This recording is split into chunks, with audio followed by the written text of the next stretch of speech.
ব্যস্ততম শহর মুম্বাই। কথায় আছে এই শহরের সকলে নাকি রাতেও জেগে থাকে। শহরের আনাচে কানাচে রয়েছে ব্যস্ততা, আর এই ব্যস্ততম শহরে দ্রুত যাতায়াতের পথ এবার খুলে গেছে। 12ই জানুয়ারি উদ্বোধন হয়েছে দেশের দীর্ঘতম সেতু অটল সেতুর। বাণিজ্যিক এবং অর্থনৈতিক সুবিধার জন্য মুম্বাই এবং নবী মুম্বাইয়ের মধ্যে দূরত্ব কমাতে সমুদ্রের ওপর সেতুটি নির্মাণের পরিকল্পনা নিয়েছিল কেন্দ্রীয় সরকার। 2016 সালের ডিসেম্বর মাসে সেতুটির ভিত্তিপ্রস্তর স্থাপন করেছিলেন প্রধানমন্ত্রী নরেন্দ্র মোদী।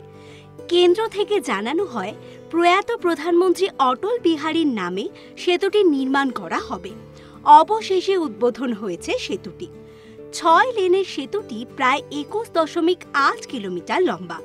এর মধ্যে 16.5 কিলোমিটার পথ রয়েছে সমুদ্রের ওপর। এই সেতু শুধুমাত্র দূরত্বই যে কমিয়েছে তা নয়, মুম্বাই এবং নবী মুম্বাইয়ের আন্তর্জাতিক বিমানবন্দরকে যুক্ত করেছে এই সেতু।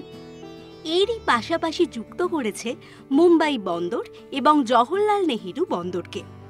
এই সেতুর জন্যই মুম্বাই থেকে পুনে, গোয়া কিংবা দক্ষিণ ভারত সবই পৌঁছে যাবেন খুবই কম সময়। এই রাস্তা দিয়ে গেলে ওয়ান ওয়ে টোল পড়বে 250 টাকা। এবার আসি দীর্ঘতম এই সেতুর নির্মাণের প্রসঙ্গে। দীর্ঘতম এই সেতু নির্মাণে 1,77,903 মেট্রিক টন ইস্পাত ব্যবহার করা হয়েছে। 5,04,253 মেট্রিক টন সিমেন্ট ব্যবহার করা হয়েছে। একদিনেই 70,000-এর বেশি যানবাহনের ভার বহন করতে পারবে এই সেতুটি। সেতু নির্মাণের সঙ্গে যুক্ত ইঞ্জিনিয়ারদের সূত্রে জানা গেছে 100 বছরের মধ্যে সেতুটি ক্ষতির সম্ভাবনা কম। এই সেতুতে চলাচলের অনুমতি পায়নি বাইক, অটোরিকশা বা ট্রাক্টর। ঘন্টায় 100 কিলোমিটারের বেশি স্পিডে গাড়ি চালানো যাবে না এই সেতুর ওপর। ঝড়ের গতিবেগও সহ্য করে নিতে পারবে এই সেতু। প্রয়াত প্রধানমন্ত্রীর নামে তৈরি এই সেতু। 17,840 কোটি টাকা খরচ হয়েছে এই সেতুটি নির্মাণে।